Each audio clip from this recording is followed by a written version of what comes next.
Good morning and welcome back for our awesome CEO panel.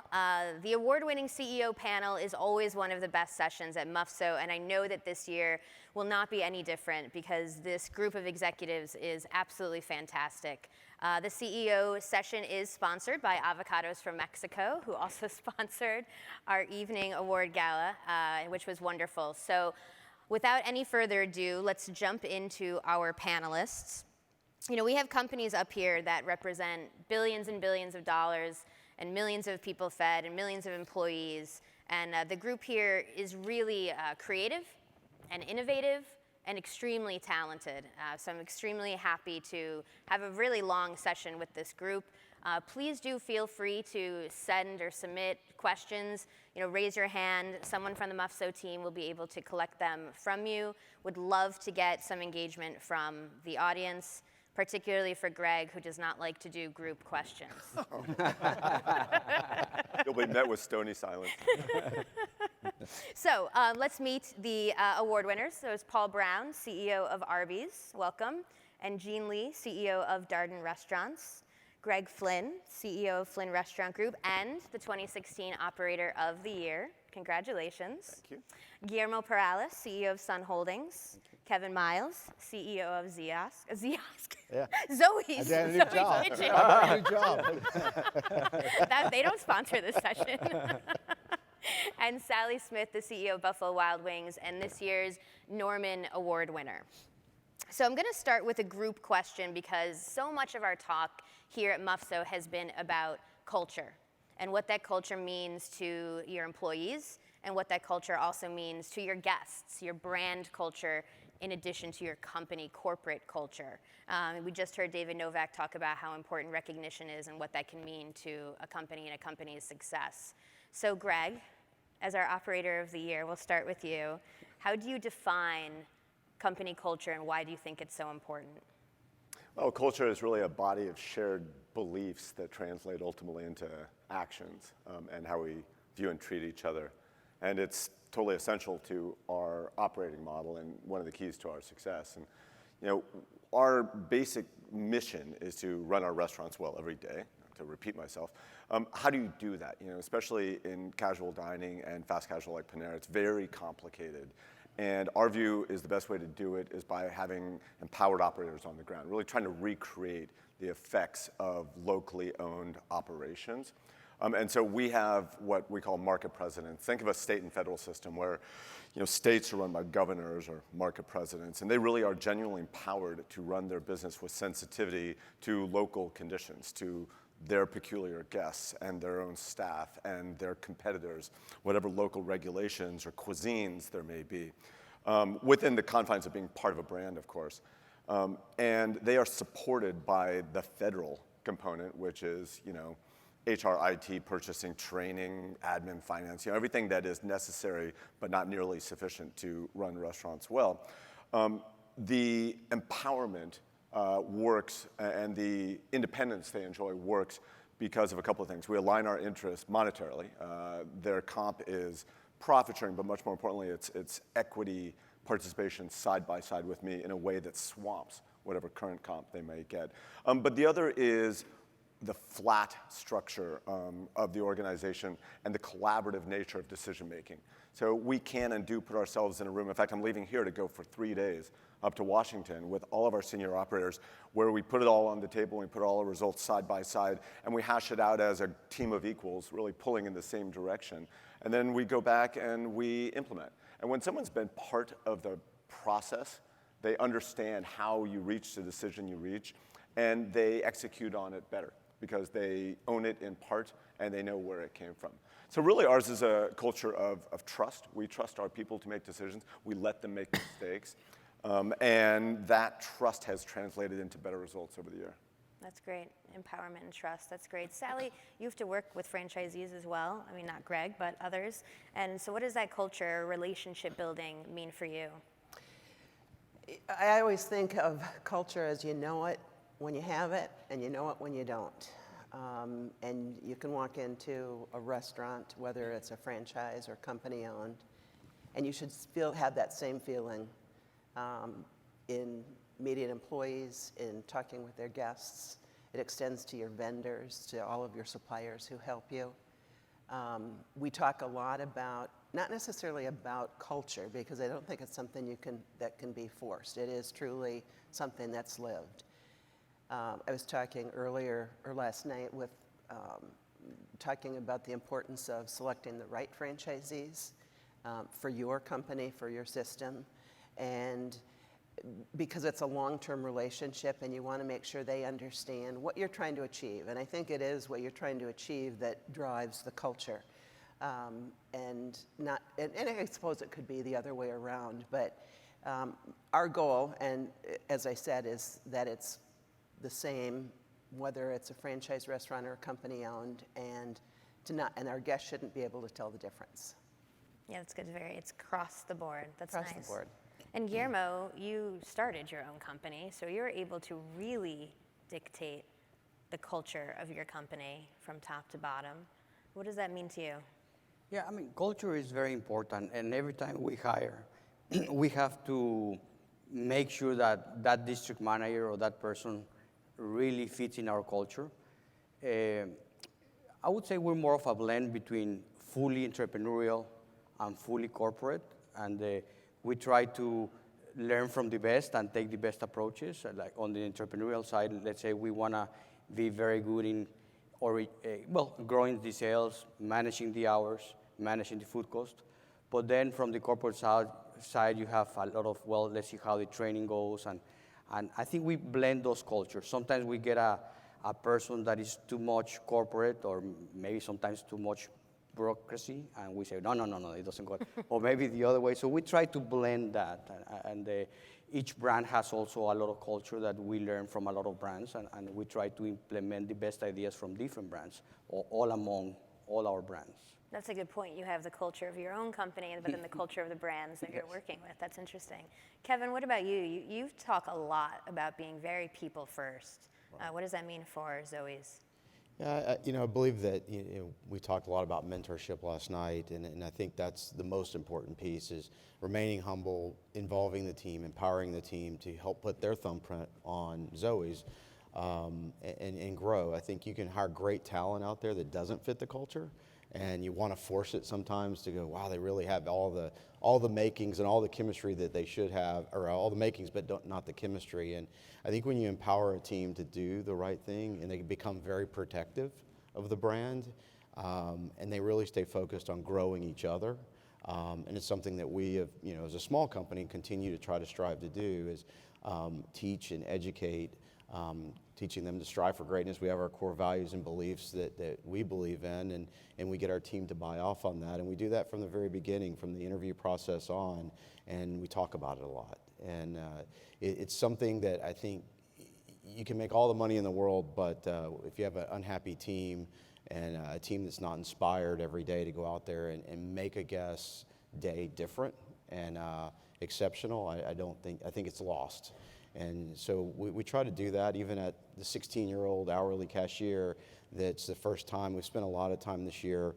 Really, it used to be very tribal and very, hey, let me teach you how to do it. Let me teach you how to do it. And we brought in 50 or 60 of our teammates across the country, from a cashier to we had to get permission from a 16-year-old's mother and father to bring Dallas to go through this core culture workshop that we did, just to understand what they think, because I don't think it can be pushed from me down. Yeah. I think it has to be bubbled up, and we have to take that. We have to guide it and nurture it, but that's something that we really continue to do and strive to do every day in everything that we do. And they have to know what's in it for them. Why do I want to be here?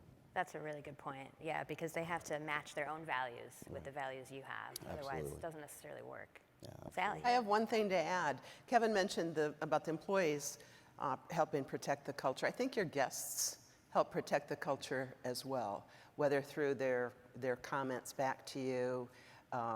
They're the first ones to point out if you have a problem with a store or a restaurant that's doing really well. So I think the guests come to understand what your culture is, and they try to protect it as well. That's great. Point. That's great. So Jean, Darden for a long time. What is that culture like? How do you foster it? Well, it's a unique challenge. We have 7 iconic brands, and we try to get each of our brands to have their own unique operating culture. And we think that's very important. Each of our brands is trying to deliver something different to the consumer, whether you're Olive Garden or Capital Grille. And so we focus on, at the Darden level, how do we enable those cultures to be different and to be able to achieve what they want to achieve. When we think about culture, we think, and we've really worked hard in the last couple of years on this, culture is not what you say, culture is what you do. And we're really maniacally focused on, are we rewarding the right behaviors? We're really pushing today to be a really performance-driven culture, one that's results-oriented. And so we like to go, what we call go to the scoreboard, and to make sure that we're recognizing and reinforcing the behaviors that we want and the people that are getting us results. And that's what we're working on today, is to drive recognition and promotion through people who are achieving results on a scoreboard that can be measured, so that our 150,000 people can see who is being successful and how they're being rewarded. And then hopefully model that behavior, right? That's good. So Paul, you've spoken about really looking at Arby's culture when you came on board and knowing you needed to push it a little bit further, getting the right people on board to start executing the turnaround you wanted to execute. So talk to us a little bit about that. Well, I like to talk about culture being the invisible hand of an organization. It's really, culture is what people do when the manager's not in the room. And it's critically important for any kind of company, but certainly in a franchise organization. So we're very purpose-driven and values-driven. Our purpose statement, we spent a lot of time coming up with this, which is inspiring smiles through delicious experiences, which defines that we're in the experiences business, not just the food service business. And it sets the bar for our performance. And the ultimate objective, which is to inspire a smile. And like I said, I really do think that culture is critically important, particularly in the franchise system. And I learned this when I was at Hilton. One of our brands was Hampton Inn, which is probably one of the best, highest quality franchise brands that's out there. And I was talking to the brand manager who had been with the brand since the beginning, and he was talking about all this investment in culture. And I said, really, do we need to keep spending all this money on this culture? And he says, let me show you an example. Hampton Inn has the highest quality scores, the highest brand satisfaction scores, the highest consistency scores of anyone in the competitive set. Here is our operating standards manual, and it's about this thick. Now let me show you our number 1 competitor's operating standards manual, and is about this thick, right? And the difference between operating standards manuals this thick and operating standards manual this thick is culture. And culture is ultimately what binds us. Culture is how the team members know how to behave in a specific situation where we don't have to tell them that. And so you then think about this in the context of what's going on with the potential actions in the Labor Relations Board, right? And really for a franchisor, culture is the safe territory, right? We can spend lots of time defining the brand around culture and getting franchisees and franchise team members to understand what it is to be Arby's, what we're trying to do for the customer, how you behave in certain situations, and that's safe territory. So I think that going forward, cultures have become even more important in any kind of franchise system, and spending more time on culture versus operating procedures. I like that. I like that example. That's smart. That's good. It makes a lot of sense, where you're empowering people to do the right thing via the values you've instilled in the business. So I'm going to stick with you for a minute because the Arby's story really is incredible. I mean, the turnaround that you've executed there is a case study for any business school. But part of what is the success of that is the leaders that you've brought onto the team and put into the positions you've put them in. So what do you look for in a restaurant leader? What do you look for when you're hiring for key management positions? Yeah, I think it's important for the leadership team to have a mixture of a good mix of skills, backgrounds, diverse backgrounds, but also complementary personality types. And so when I was thinking about the team, we needed to think very out of the box around how we were thinking about ourselves as a brand, talking about ourselves as a brand marketing. So I looked for an individual, very talented individual who had grown up in traditional CPG, but had spent enough time in the restaurant industry to know the differences. And he knew he loved actually the restaurant industry, but he brought just a completely different way of thinking about things. But from the operations side, I wanted to make sure that we didn't mess things up, right? So if we're going to have somebody very creative and out of the box On the marketing side, coming up with all these new ways of thinking about things, I want to make sure that we don't mess up on the execution side. So I wanted to select a very long-term career operations person who had been in QSR operations his entire career. And those two work incredibly well together, keeping each other very, very honest. In check. Yeah, and check, right? And I do think that that's really important of a team to have that push-pull, right? Where they have a great relationship, but they're not afraid to kind of challenge each other. And I just try to create this environment amongst the leadership team particularly where anything can be discussed. When we're in the room, nothing is off the table.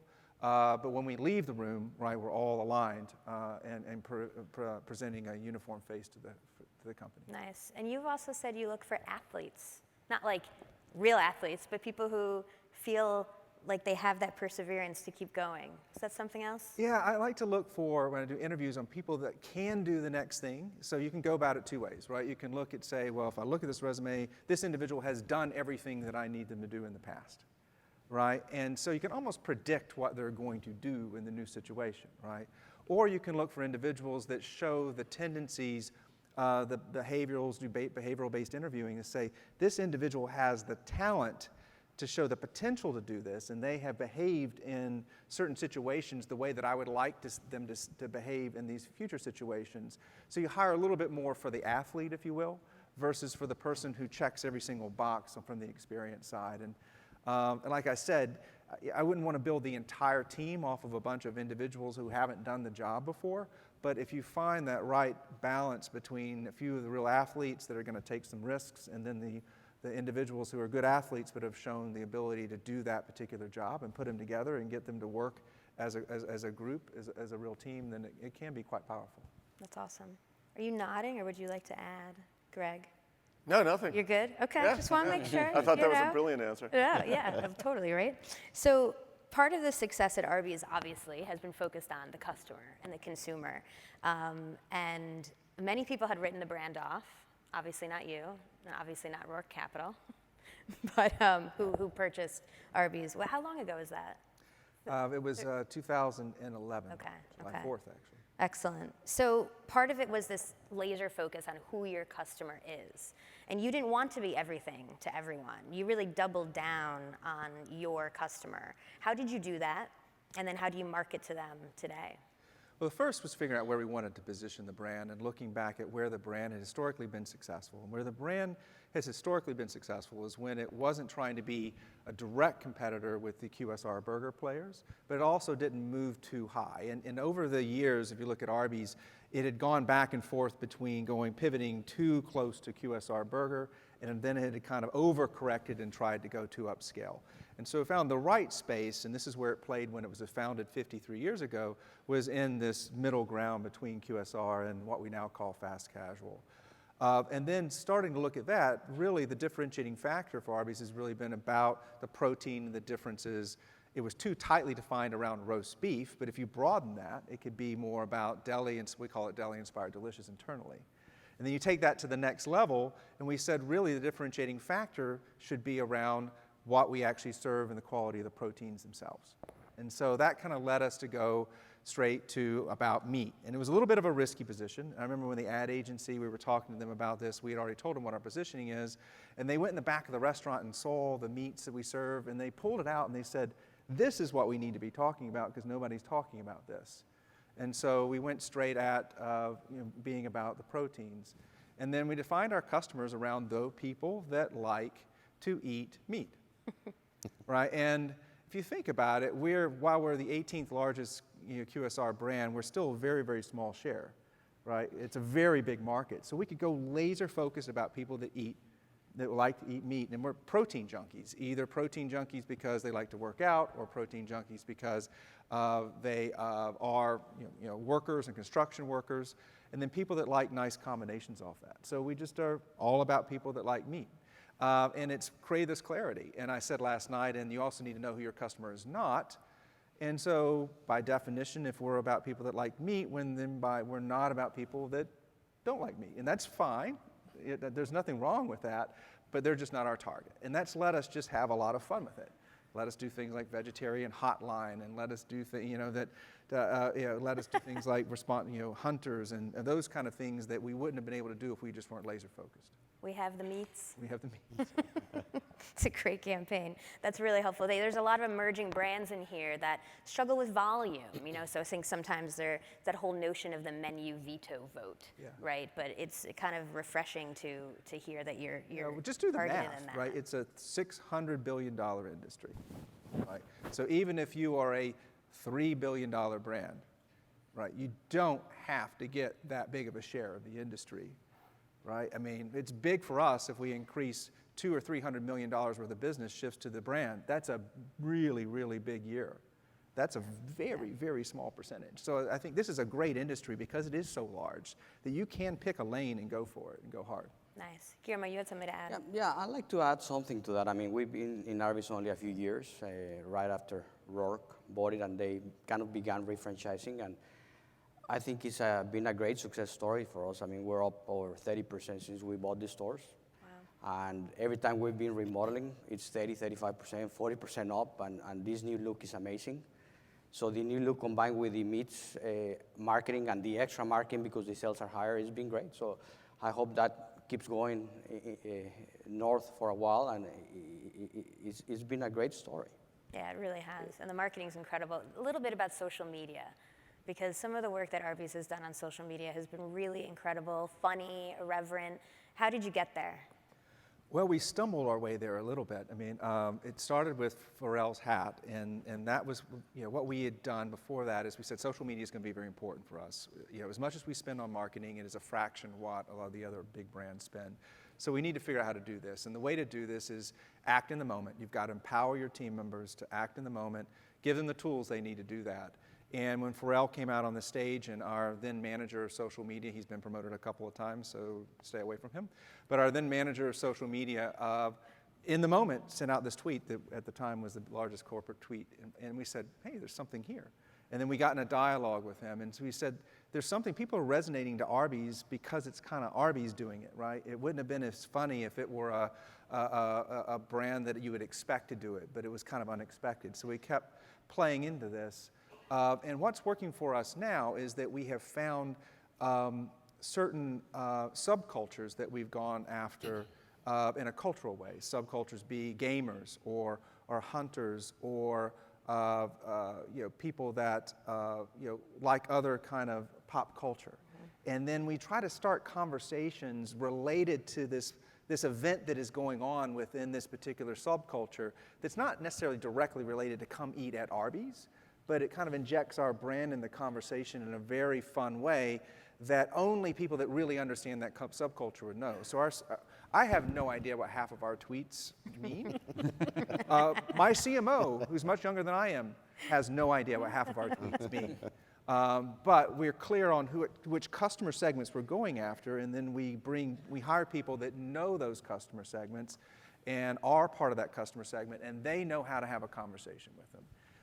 And so that seems to be what's really working, is we're getting a real conversation going on in these multiple subcultures, making the Arby's brand relevant in a way that wasn't before. No, that's smart. That's a great lesson. Social media no longer is just about pushing it out, right, and not listening to any response or not worrying about who your customer is, just your message. Those days are gone. Yeah, it's not authentic. You can't come across as a corporate or a brand. You have to think about your company as a person, right? In social media, you have to come across like a friend or a person would come. And so people relate to people. People don't relate to corporate entities.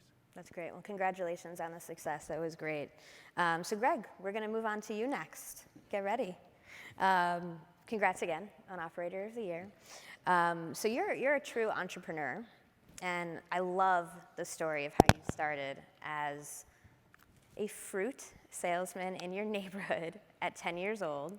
So talk to us about, first of all, share that story, and then tell us what drives you as an entrepreneur, even through to today.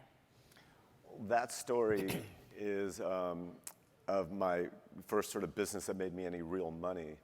And I would go into the wholesale produce market in San Francisco, take the bus back with cases of fruit that the driver would help me load on. 5 or 6 cases, right?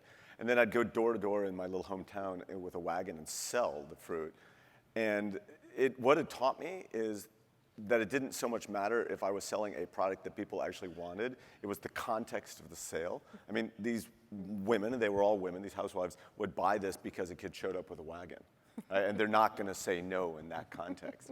I'm not sure how instructive it is to the restaurant industry, but it really worked at the time. And anyway, so what inspires entrepreneurship? You know, it's not the money. The money happens, you know, when you do it well. It's the fun of it. It's the thrill of it. It's the interaction with people, first and foremost, probably. I mean, the thing about which I'm most proud in our own business is the team we've built and the way we've pulled together for decades now and try to together create something new and different. That's it. Nice. So it's not necessarily the business, it's the people. Yeah, I mean, we could be in any number of businesses and probably get the same level of satisfaction. I happen to like this one because it's, you know, lots of people and large numbers and lots of customers and complexity and, you know, it's very real. The whole thing's very tangible as opposed to, I don't know, code or something like that. Nice. So you spoke last night about how important execution is, right? Execution day in and day out. There's a lot of operators, obviously, in this room. How do you execute successfully? What processes or teams have you built so that the four walls really work? So, like I said before, what I think the most important thing is for the team on the ground to be and feel empowered to do the right thing in the moment and have, you know, a set of standards and procedures that they follow, but that's never going to be enough for great performance, right? You don't just, I love your example, like measuring culture in inches, the difference between this and that. Like, the more you've got that, the less good you're going to be, honestly, right? The more people sort of instinctively feel that they are empowered to do the right thing and trust their instinct about what the right thing is, the more you're going to get the behaviors you're looking for. So we try to do that on a national scale, right? And through a structure that facilitates it. But there's a soft piece to it, too. I mean, leadership always begins at the top. In our case, the top is pretty near the bottom, and we try to be extremely flat. And that's all part of it, too, right? It's the opposite of the command and control pyramid, which is so common in our industry. It's the, listen, we're going to do it together as a team ourselves, as individuals, but as part of a larger, you know, enterprise. And we're going to make mistakes, and that's okay. Let's learn from those together. But you'll see, if we all do our part well, we're all going to succeed and pull ahead. And so I'll just brag a little bit for a second. You know, in Applebee's, we're 25% of the whole system. Mm-hmm. There's a stack ranking that the franchisor does quarterly, and it's all the major metrics. So it's the ops inspections, the guest feedback, it's the food safety scores, it's comp sales, it's, you know, all the things that matter in our business. And we are currently #1 on that scorecard, which is just mathematically unlikely, right, at being 25. You'd think at most we would be somewhere in the middle of the 37 ranked entities. We're literally #1. And this is not an unusual quarter. Like, we're always in the top 5. It just works. And we've done it for so long that it's just deeply, deeply ingrained in our culture. I'd say the other thing about it is, for decades, we've had a policy we call zero tolerance, and it's not sexual harassment. It's about the physical condition of the assets. And zero tolerance is we have no tolerance for deferred maintenance or cleanliness issues, sanitation issues, none, zero. And so the standard is everything needs to be as perfect as it can be, given that things break, right? So in the case of things like gum on the sidewalk, no, never. Like, you can take care of that right now, and you must. In the case of, you know, neon goes out, you know, you saw it right when it happened, and you put the right fix in place, and you rode the guy until it was fixed. Little things like that matter a lot. So we think guests notice, you know, a cleaner, better maintained environment. And we believe a stitch in time saves 9. You know, you'll just spend less on CapEx and maintenance in the long run if you stay on top of things. But the biggest effect is on people. Like, this is obviously a war for people, and we're trying to attract and retain the best people. And the best people don't want to work in dumps. They want to work with people who have high standards and who are willing to invest in those standards and in them and their work environment. And people, if you attract better people, everything flows from it, right? I mean, so it's all part of this virtuous cycle, but that's a key component. And we invest whenever we buy restaurants, the first thing we do is cure everything related to the condition of the actual asset. condition. And we get it up to that level and we say, okay, now your job is to keep it there. And a lot of companies, managers literally get in trouble for spending money, and they're really governed by what's in the budget for this quarter. And, where you get in trouble with us is if you don't do it. God help you if you didn't fix something because it wasn't in the budget, right? Right. That's good. It gives them flexibility. Oh yeah, Kevin, go ahead. Yeah, I was just going to say, I think a critical piece to execution, though, is to evolve, right? And not sit back and say, well, we built this box, we put this right equipment in, it does this volume, and that's what it should do always and forever. But we, as restaurateurs, add menu items, we add different things, we make it more complex at times. So sitting back and listening to the people and listening to the team to say, this doesn't work, and here's why it doesn't work, and not tell them they're in denial, and not tell them they don't understand, and not have the chef come in and show them how to do it again. But it's really to understand and say, okay, how do we make this better? At Zoe's, we've had an ever increasing AUV, which has been fantastic. Well, what we built in 2009 at that AUV doesn't necessarily work today. And the box still works, but some of the equipment needs to change, and some of the methodology, that book that you described as operating procedures need to change. And I think it all starts and ends at the team at the store level. So keeping it flat and being willing to walk in and listen, and truly listen, not just kind of superficially listen. Now that's hard, right? Because once you hear it, then you got to go do something with it, right? You have to fix it. And you can't just turn it overnight, but you have to start to actively participate in that. And if you can do that, because I agree, managers want to work in a great environment. They also want their lives to be easy. They got 5,000 things coming at them at every minute of every day. And that piece, if you can just take one pinch point out each day that you go in, or each quarter or each period, that helps execution immensely and allows them to spend the time on their team and on the customer. It's interesting to hear national chains still talk about, evolution and switching things and changing things even unit to unit. Yesterday, I hope some people were able to see the Hot Concept Award winners, which are usually between like 7 and 10 units. And it's amazing how much they change their restaurant from store 1 to store 2 to store 3, simply through exactly what you're saying, really learning how things work and how the people work with the ops line or with the equipment. So it's nice to hear that you're still doing that, and I'm sure everyone on the stage still has to do that day in and day out. But Greg, you mentioned this war on talent, right? I mean, labor is probably every single person's largest concern today. How do you win? How do you hire the best people? Well, it's very hard. I mean, so the process is, attracting the people to even notice you in the first place, and then it's selecting the right ones and getting them to come to work for you, and then it's keeping them and making them effective within your restaurants. How do you do that? I mean, so I shared with you that the best people want to work with other good people in good environments. They want to be part of a winning team, right? So you need to make the investment to have all the pieces come together to have successful restaurants, because that's where they can make the most money and that's where they feel the best about themselves. And there's a technological component to it too, increasingly. We have invested in technologies for recruiting, for onboarding, for scheduling that young people want and need. And if you're still trying to do it with paper, you're at a competitive disadvantage. So give us some real examples. Is it like online training? Is it scheduling via text? Like, what are some of the tactics there? Well, the tactics is, scheduling is a perfect one, right? Where, everyone wants to see their schedule on their phone versus see it on a schedule hanging on the bulletin board in the restaurant. And they want to be able to trade shifts, and they, Got it. Better good enough example. Yeah, that's great. No, that's great. So what does everyone else feel about labor? Does anyone want to switch, jump in on that? Because it is, we do operator surveys, and this recruiting and retention, all of the minimum wage discussions, all of the regulations, it's a massive issue. I think actually, Greg, in your story that when you did the profile, we said, what are the 3 challenges the restaurant industry is facing today? And it was labor, labor, labor. So does anyone else want to jump in on tactics that you're using to really recruit the best people and keep them?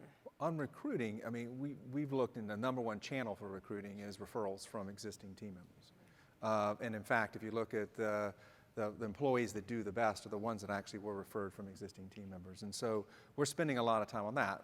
One, making sure that the existing team members enjoy working there, which is a little bit back to culture, et cetera.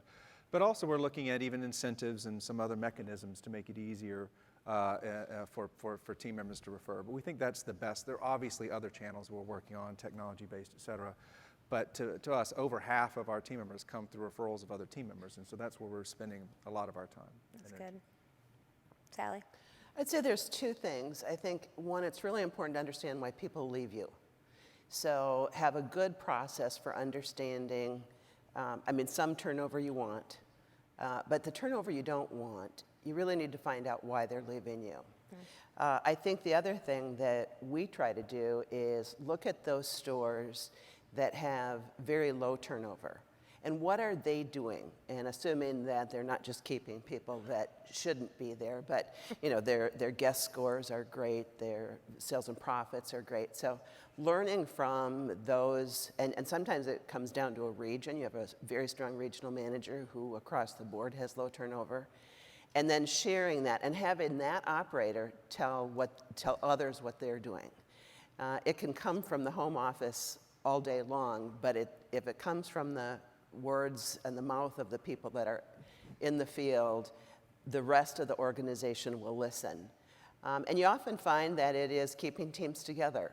So if you lose a general manager, or you move a general manager because of growth, or you're opening another restaurant, or you take out a critical operations manager, you often, that's where we find where you do have turnover. So I think finding out why people leave, and then finding out what those best restaurants and regions do when they have appropriately low turnover. That's good. Anyone else? All right, we'll get to labor later with each of you. But Jean, we're going to move to you. You mentioned last night that a lot of people helped you along the way, and in particular in recent times when there was a board shakeup at Darden, and it was a pretty tumultuous time for certain. And you talk a lot about relationships and how important they are in business. So what does that mean to you? Well, I operate under the simple philosophy is talent times relationships equals productivity. And I've seen, over my years, I've seen really talented people who didn't have great relationships that didn't produce good results. And so when you try to put a team together, you're thinking about how's everybody going to interact, and understanding who's strong at what people can contribute. And in Darden right now, we're trying to force a lot of cross-brand relations where so many people have learned so much about, let's take growth, for example. We've got a lot of people that have been through some great growth spurts. Why not share what they've learned with others who are about to go through those growth spurts? But to do that, you got to find ways for them to develop relationships. They got to trust each other. You got to work in an environment that feels safe, that it's not a total competition all the time when you're running a very large organization. So we try to make sure our people spend enough time with each other, professionally, socially, that they like each other. And I think it's through the informal discussions that's really where, we talk about things that are meaningful. I find sometimes in meetings that we really don't get to the meaningful. And one of the things that we've done the last 2 years at Darden is we've cut down the meeting time about 90%. 90? Yeah, we don't, unless there's a real reason to meet, we don't meet. Unless there's something that we need to do. My group gets together once a week for 45 minutes. We go around the room. If you don't have anything to add, you don't say anything, and boom, boom, boom, and we're out. And now the brands probably meet a little bit more, but at the enterprise level, I can't consume their time. Their time is their time. They got to drive these businesses. So I just said 45 minutes, that's it, go. And I think that's important. And then they can go work the relationships and figure out how to get what they need to get done through this large organization. Our organization is very complex. And figuring how if you're a brand president or brand marketing leader, having to come back into the center and figure out how am I going to get something done through IT that I need to get done, that's difficult.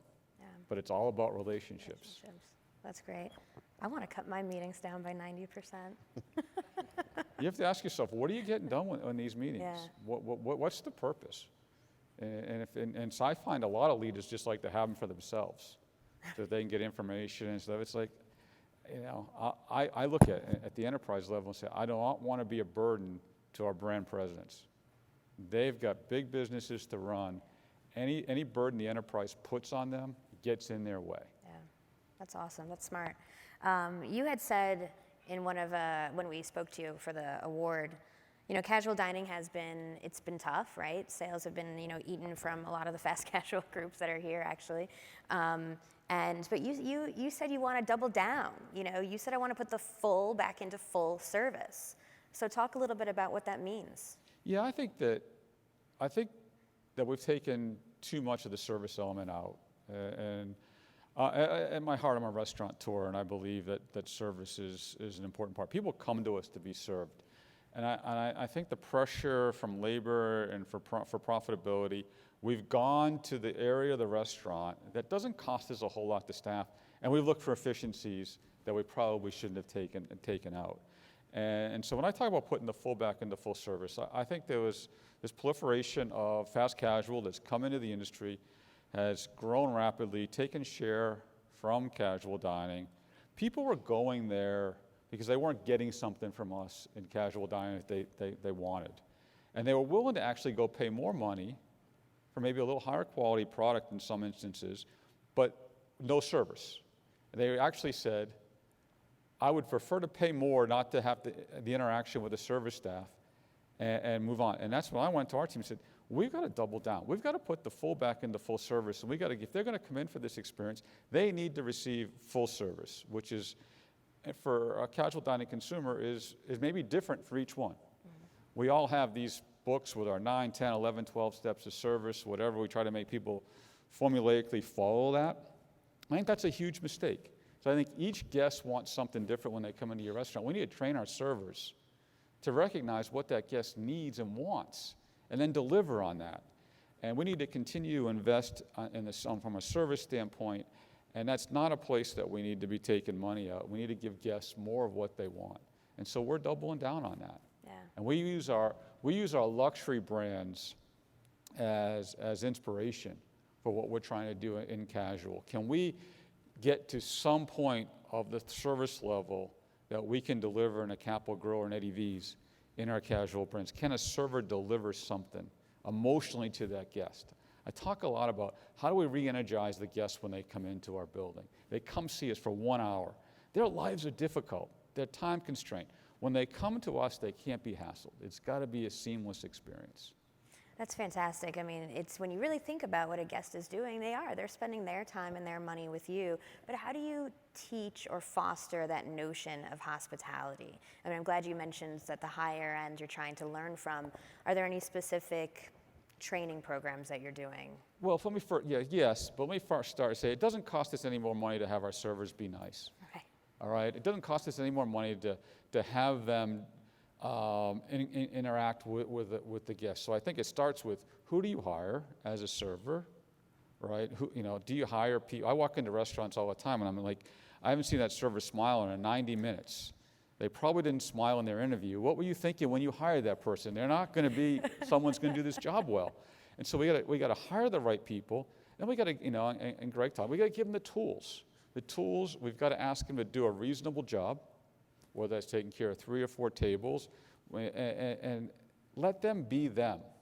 Let's not try to turn them into robots. Let them let them use their personality to deliver that service. Give them guidelines on what has to be accomplished, and tell them to go get it done. But I think it's a mistake to say, you got to do these 11 steps of service for every single guest that comes in, and we want you to do it in this time frame. And then we come out and we send in secret shoppers to measure that. And it's like, come on, let them be. Let's hire personality, and let's let them, hopefully there's a good culture in the restaurant, let them deliver that to the consumer. I love that. What advice would you give to some of the young restaurateurs and the young restaurant leaders out in this audience today? I know that's a whopper of a question to throw in. Yeah, I would tell you that speed kills.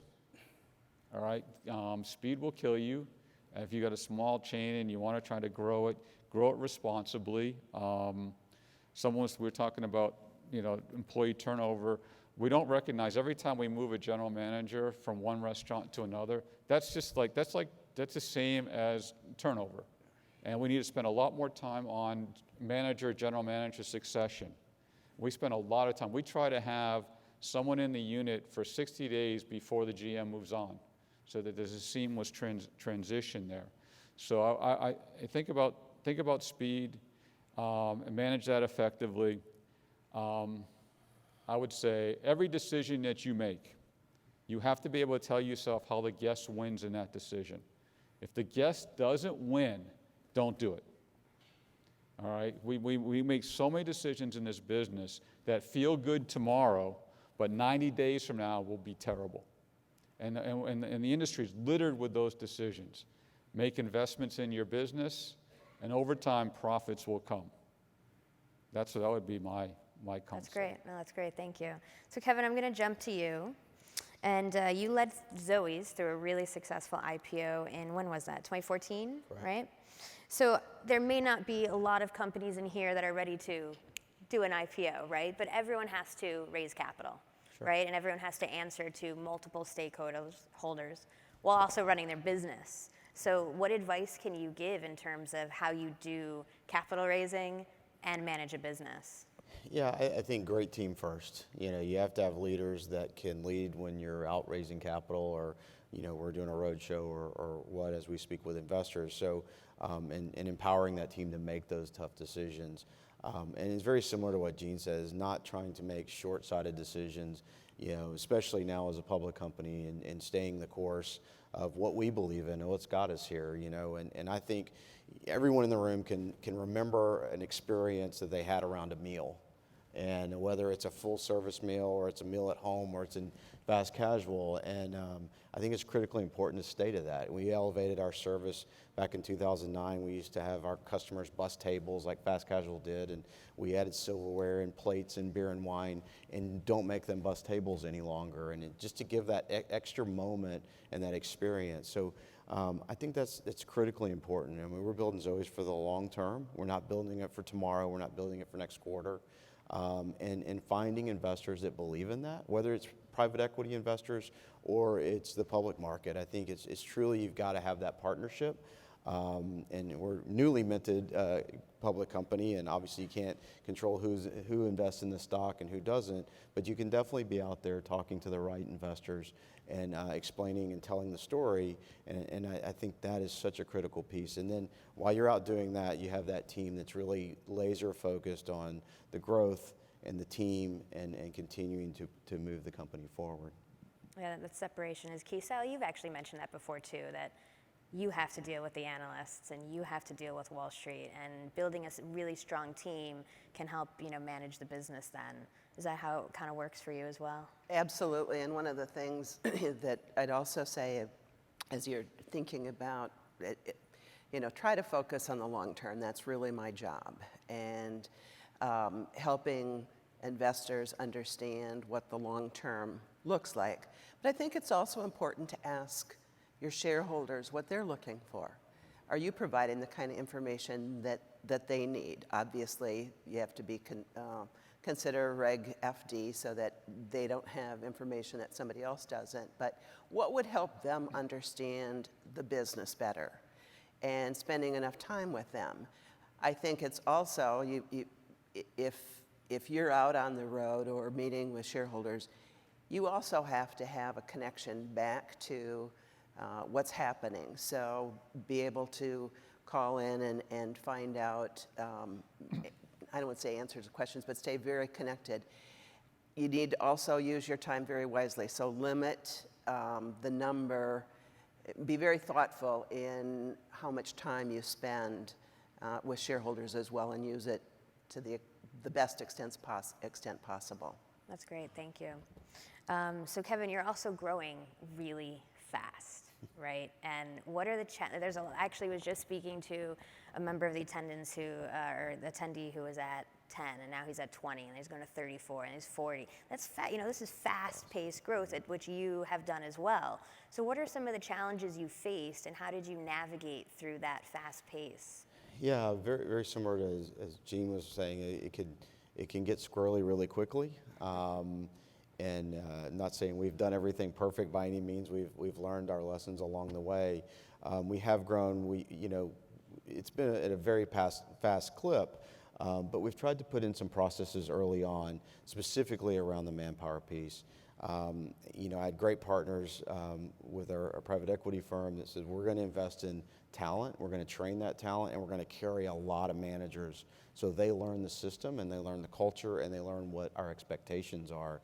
It's pretty expensive. And back to the labor line, it is definitely an expense that we add. We've become very, very diligent on the real estate data, not just looking at the art. The old days of, let me go stand on a site and say, yeah, this is the right corner. We've spent a lot of money on data collection and understanding who our customer is. As Paul was saying, we're laser focused. We get the question all the time. We are a female brand, and that's what we're focused on, is the female consumer. Men show up. When the women are in our restaurants, they show up, but not trying to stray from that. So back to great real estate modeling that we've pulled together. We've also, again, the investment in the team. We've done something from what we call our intranet internally. The word Zoe in Greek translates to life, so we've called it LifeWorks. So it's something that we've put together for our team that's about learning, connecting, and collaborating with each other across the country and taking things, again, I don't know any of the tweets and Twitter and all that, but the team that we have are millennials. They're running our restaurants. And they can jump online with their phone and post a video on how to store herbs better in our walk-in, or just a funny moment that they've had in the restaurant and share and connect with each other, all the way to taking a quiz on some kind of food safety standards or things like that. And it wasn't one of those things that was incredibly expensive to do. It was incredibly time-consuming. And we have a great training team that spends a lot of their time on how do we build that relationship from the office and down into the store level, so they can understand that, all the way at the hourly level of why we do what we do. That gets lost from time to time, but that's a big piece of it. Oh, that's great. That's a good tactic. It's a good takeaway. So you said Zoe's means life in Greek, yeah. Right. So you see Zoe's as a lifestyle brand, right? You've moved beyond, or you want to move beyond, just the notion of a restaurant and a meal, but a real lifestyle. Right. How do you get your customers and consumers to buy into that? Yeah, I think it's really explaining the values. I mean, at the end of the day, the customer walks in, they're looking for fuel in their body, and they want a great meal. And then it's how we connect. It's how those team members in our restaurants connect to that consumer. We're more of a frequency brand, a convenience brand. Where if you're busy, you have you've got soccer you're running to, or family dinner, and you need that better for you meal, and you feel like you can grab something for the kids that are, all white meat chicken, all natural, and you want to take that home. That part starts to, that female consumer says, okay, I feel better about serving my children this food. And so that's where it starts. And then when you walk in, that we have it ready for you, that we are part of your everyday, so you feel like you're connected to the team. Very much the old Cheers mentality of you come in and you know who Norm is. And we have a lot of those frequent customers, but that way they can understand not only the nutritional values of what we serve in our restaurants and the transparency of our food, but that connection, that warm smile that you get. We talk about Southern hospitality. Zoe's was born in the South, so it's really that warm smile, that welcoming smile, and how can we help is important to the brand. So adding all those lifestyle pieces, whether it's around education and nutrition, whether it's around community involvement. We do an arts program with children in the communities that all our restaurants are involved in.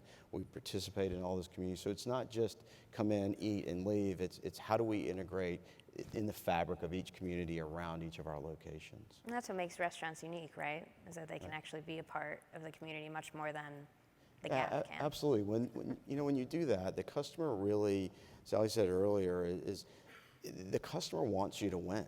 No customer comes in and says, I hope you fail. No, they don't. They want you to win. And so when they tell you, listen to them. And it's, you know, and at times it's a cookie or it's a free meal or something like that that goes a long way. And that customer goes out and tells everyone in the community. Or it's just, you know, we've had a manager jumpstart a customer's car before. And I'm sure everyone's had those stories, but that's the connectivity. And if you can keep that and you can inspire that at the team level, it goes a long way. And I think Zoe's is truly won because of that. We've got great food and a great environment, but we've truly won because of the team. Well, and that starts with you empowering the team, though, right? It goes back to what we were talking about. I mean, when I get a free cookie at Pret, it like makes my week. But it's that team member knows they can do that, right? You know, so that's really important. You mentioned transparency in food and food quality and food ingredients.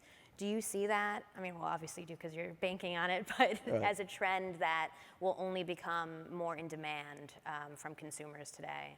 Absolutely. I don't think it's going away. I think kids today, and I give a proxy of two children. I have an 18-year-old daughter and a 12-year-old daughter, and both of them care about what they eat. And it's not that we force that upon them or anything else. They've just learned, you know, what nutritional value is and what artificial ingredients are and you know, when the trans fat phase came through and everything. But I don't think it's a phase. I think consumers want to know what they're putting in their body. They want to at least make the decision. They still may eat unhealthy and they still may eat something that may not be the right things for them to eat, but from a nutritional value standpoint, but they want to know what it is and let me make the decision whether I want to put that in my body or not. So I think we're hearing more and more about it. You're hearing more and more about allergens. You're hearing more and more about caloric intake, you know, and then really starting to educate around nutrient-dense eating, not just caloric intake. And I think that's one of the things as a restaurant industry is trying to explain that. It's not just about 500 calories or 1,000 calories, because 1,000 calories of hummus is way different than 1,000 calories in a burger or a pizza or something like that. Nothing wrong with burgers and pizza, I love them as well, but you have to balance that and understand that. And I think that's back to Lifestyle Brand, is that education and how can we do a better job teaching around that nutrient-dense eating. That made me nervous. And do you think, and I mean, this goes beyond just the healthiness and the lifestyle brand, but what about the supply chain, right? I think a lot of the buzzwords right now are local or antibiotic-free, but is there really a supply chain available yet to support a national chain with some of these demands? Yeah, I don't know if I know the full answer to that. I would tell you, as we speak with our customers, which we do several times a year, we're not hearing that it has to be organic. We're not hearing that it has to be, you know, non-GMO and all that. We're hearing, just tell me what it is. Tell me where you got it. Tell me it doesn't have antibiotics in it. Tell me that it doesn't have preservatives that are going to hurt me or, you know, things like that. That we're hearing more of that than I want it to come from the local farm 3 miles away. And then I think, you know, it's important that we communicate that. Food safety is becoming ever more clear to the consumer most recently, and it's, you know, they care about that. They want to understand, okay, are you taking care of all your food, and where is it coming from, and was it inspected properly, and is it washed properly? So making sure that our team understands that first and foremost so they can communicate that. But we have not heard. So as far as the supply chain goes, I think it would be tough if we all decided tomorrow to go to organic. I don't think there would be enough, but that's more of an anecdotal comment than is an actual knowledge, fact-based comment. That makes sense. So Guillermo, I want to talk to you for a minute.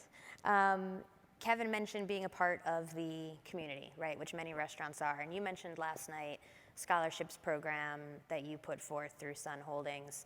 I wanted to get a sense from you how important that is to your business and why, you know, you really target the community and helping the communities that your restaurants serve. Okay, the Free Kids certificate is, we've done it since I began when I had one restaurant, and it just evolved from one concept to the other, to the other, to the other, and every time we add, we go and do a radius of the schools close to that restaurant, and either the manager or the district manager goes and meets with the school and offer the certificates and have a a meeting with them and offer those services. I think as we've grown, the giving back portion of the business, it's became very important, and doing that with the community, with the schools, and implementing the scholarships that we did probably a few years ago, it just feels good. It's something that feels good, and hopefully we'll do more in the future. Nice, that's great. You mentioned when we spoke to you leadership, your leadership philosophy, and you gave a great analogy about everyone being in the boat. Give that analogy to the crowd and talk about your leadership angle and how you pursue that. Well, was that about the boss? I mean, like, I'm kind of driving on. I mean, yeah, to be a leader, I mean, at the end, like I mentioned last night, we have 15,000 employees, so we help or support or serve those 15,000 families. So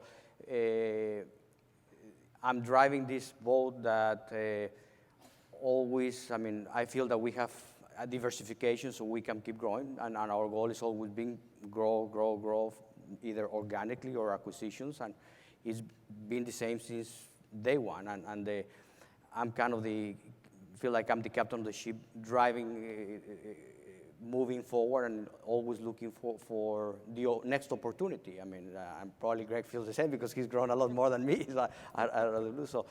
So yeah, I mean, I feel being persistent and looking out there. I mean, I have to drive it, and I have to take the whole system, my whole base of employees, and it's just a great feeling. I mean. And when you are evaluating new opportunities or the next opportunity, what are you looking for, either from the restaurant brand itself or your own goals? Well, all we do is franchising. I mean, at the end, we're operators, and we depend on the franchisor to give us guidance and support and guide us a lot of where we're doing not that great and how we can improve. So that helps us a lot. That coaching is very important. So we are a franchisee, we are an operator, and I think being diversified is helped us, again, since day one, because brands, sometimes leadership changes and things change, and they stall for a little while, and you go to the other one, and you grow on the other one, and then you come back here, and the QSR has been a great segment for us. Even with the recession, we were opening stores. I mean, I never stopped building stores. I never stopped trying to acquire stores. So we're not much, well, not much in casual dining and not much in fast casual. So still intrigued by it, but QSR has been great for us. Yeah. You just mentioned building stores, right, and developing, and you're really on the front lines of that because you're opening stores and you're building stores. What trends are you seeing in real estate or development or even the competition between concepts and businesses? Yeah, I mean, most of our development is Texas and Florida, and it seems like everybody's back into opening stores. I mean, we were discussing earlier the article on Restaurant News that they said 100,000 stores opening or something like that. 10,000. 10,000. That's a huge Thank number. you. It's a lot, whatever. Yeah, I mean, that's huge numbers, and I said, wow. I mean, but yeah, it's very active. I mean, every time we're looking for sites, it's other people, and if you don't move fast, somebody else will get that site, and it's a balance between getting there first and trying not to overpay, and then you have the developers that they make money with the build-to-suits, which makes the real estate more expensive for the guys like us that we're end user. So it's fun. I mean, Fun. I like that. Awesome. Thank you so much for that. And what are your thoughts on, so there is a tremendous amount of Hispanic workers in the restaurant industry, but very few that are leading companies and presidents of divisions and building their own businesses. So what would you say to some of the younger, especially Hispanic operators out there in terms of getting to that next level? yeah, I mean, I try to encourage. I mean, in Burger King, I'm the president of the Hispanic Association. I'm trying to encourage to bring more Hispanics into the system. I brought one into Burger King, and it's been great. So it's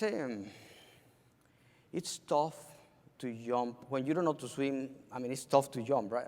So I guess we'll have to figure a way to encourage more Hispanics to be more of an entrepreneurial or jump into. Sometimes it could be the concern of how to get the money or the loans, and I think it's more coaching. So I love to help on that end, and definitely we need a lot more Hispanics going into the entrepreneurial and franchising side. Franchising is probably the safest way to get into business, and it's the safest way that banks can give you money because you have the backup of the franchisor, and so it's a great opportunity. Yeah, jump in, I think you said, right? Just jump in. Yes, jump in. Awesome, thank you, Don't be Guillermo. afraid. Congrats on your golden chain, appreciate that. Thank you. So Sally, we finally made it around. I figured I was up. So Sally Smith is our Norman Award winner. So this is an award much more about mentorship and leadership. And I've heard you speak about quiet leadership and sometimes being a little bit more introverted and how different that can be from, I think, some of the typical leadership that people tend to see. So what is your approach to how you are as a leader and a mentor to others? Well, as I'm sitting here and I'm reflecting on many of the comments that my fellow winners and panelists have made, so many of them resonate with me. And I'm frankly going to take back some of the information and make sure that, gee, this inspired this thought. But as I think about it, I think the important thing from a leadership standpoint is certainly collaboration for us. I like to say that there's enough work for everybody when I think about Buffalo Wild Wings or in any organization. So if I have, and what I mean by that is, it doesn't, at least from my overview, if you're trying to take on, build a fiefdom, for lack of a better word, it's probably not going to work. That isn't what I appreciate. It is that everybody, you don't have to have more than the next person. There's enough for everybody. I'd also say that the more you can learn about an organization, the better. So I welcome, and I tell this when I'm hiring or interviewing, if you have an interest in sitting in on the real estate committee, and let's say you're in supply chain, talk to the head of real estate, because it'll help you as supply chain understand what we're looking for, and vice versa, and to help people not feel threatened by that, like, why are they in my meeting? I am going to go back and think about Jean's thoughts on removing 90% of the meetings, and do we really need them? I'd also, hiring that great person, or that person, hire better than you, that know a lot more. I certainly can talk about supply chain, but if you really want to know about supply chain, you need to have Brian Cohen up here. Technology, I know just enough to be dangerous and ask the questions. I also look for leaders and team members who are curious. And when I talk with at universities or colleges and providing or talking about career advice, and in my own interviewing, I check to see, are people curious? Are they curious about how things work? Are they curious outside of their area of expertise? And allowing that curiosity as part of your leadership, I think, is really important. That's great. You've been at Buffalo Wild Wings for 22 years, I think you said, right? To Yes. the date yesterday? Yesterday. I love that. That's crazy. People always learn, I think, a lot from their mistakes. And what top mistakes or top challenges did you face that you can share? And then obviously how you overcame them and the lessons that you learned along that way.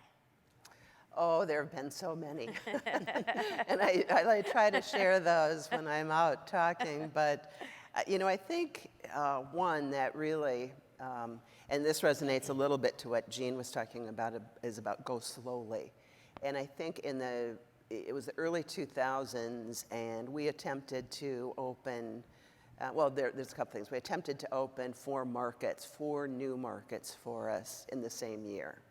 And in one market, in the first market we started in, we failed miserably. And I would come back and I talked to my board, and they just drove home the point that, you really need to figure out why you failed here. And so taking a page out of the book Good to Great, that blameless autopsy, find out, go in and really examine what you did. And the fact that we had failed miserably in that market, we slowed down, and instead of opening a certain way, we decided to change up how we opened restaurants. And I think that if we hadn't failed, I don't think we'd have had the success that we had.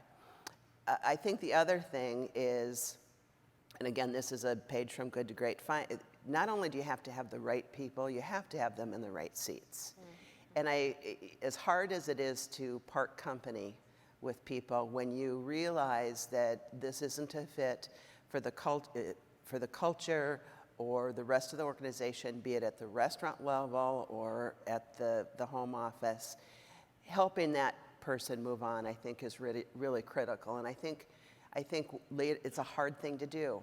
You think you can provide the motivation and the education and the training and the things that they need, and sometimes it's just a different organization that they need. And having those conversations early.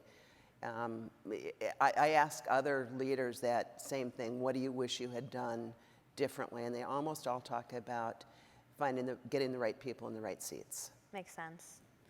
And that is hard, you're right. I mean, some of those conversations can be difficult. And someone said, like, you could have, I think it was Kevin, right? Like, you could have everything right on paper, but if it just doesn't work with either the culture of the company or the values you have, or where the company is, what part of their growth track they're in, is something that you need to have, matched up. So Buffalo Wild Wings, obviously a major international chain, but you're also interested in some smaller growth brands that you've invested in. What gets you excited about the next stage in the restaurant industry? What do I get excited about the next stage?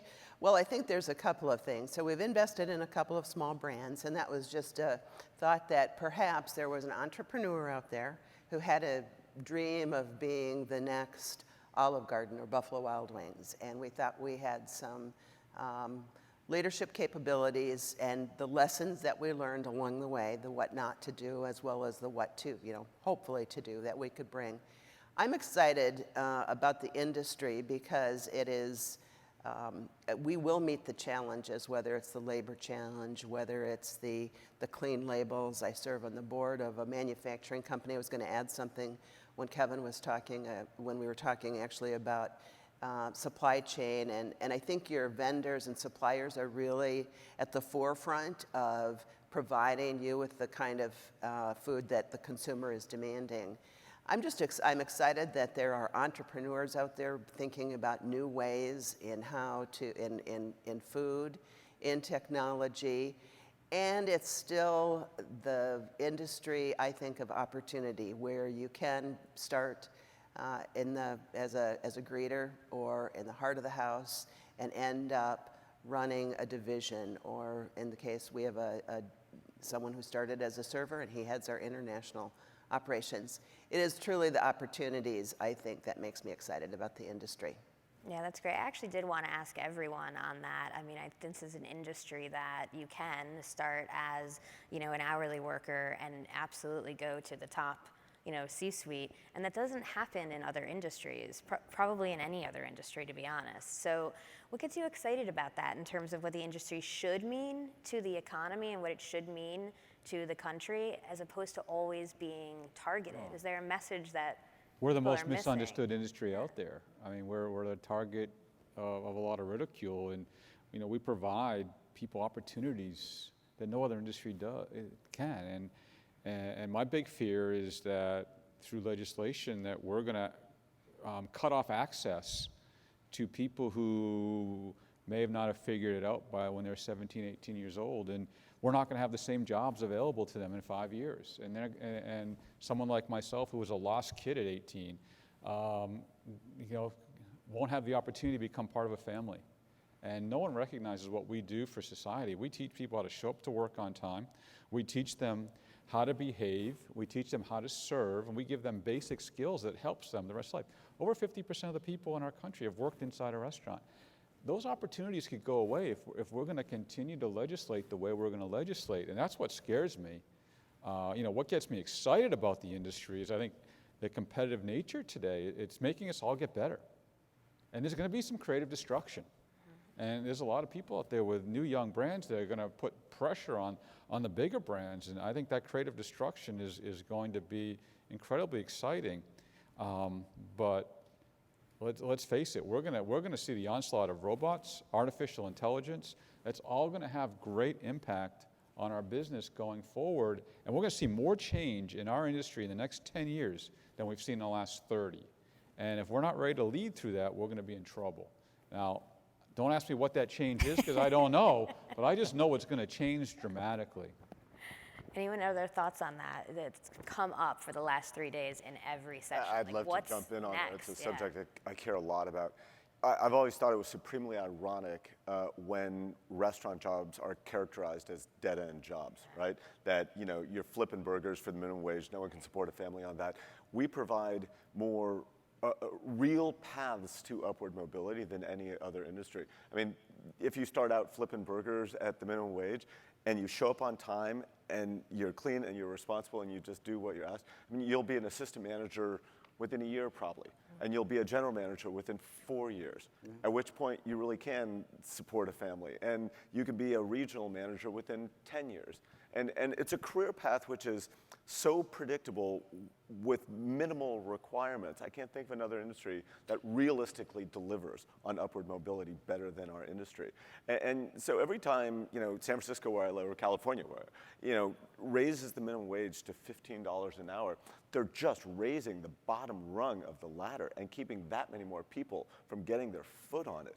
And don't they understand that those are the people that, they're probably trying to help, that they are hurting the most by just eliminating jobs. So I love Gene's commitment to making full service fuller, right? Because that's a people commitment.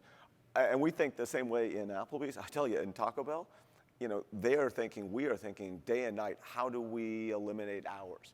How do we eliminate effectively jobs? How do we automate everything that we can?